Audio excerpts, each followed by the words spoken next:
Engine carbon clean. We're here this morning in Leicester with a VW Passat, just running in nicely. This one, 203,000 on the clock, 1.9 diesel, it's a 53 plate. Now this one's had a decline in MPG this year. The temperature, when we had a look inside, so it's been idling quite a long time now. The temperature was sat down at 70 degrees. Turned the fans off and that's crept up to about 82 degrees, but it's running cold. Thermostat looks like it's stuck open. That would definitely explain the drop in MPG.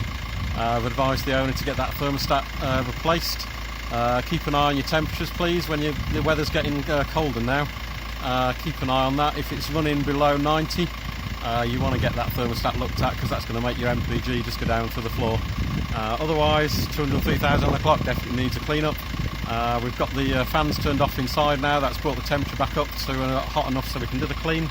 Otherwise it's running pretty nicely. So I think it's had a new EGR recently.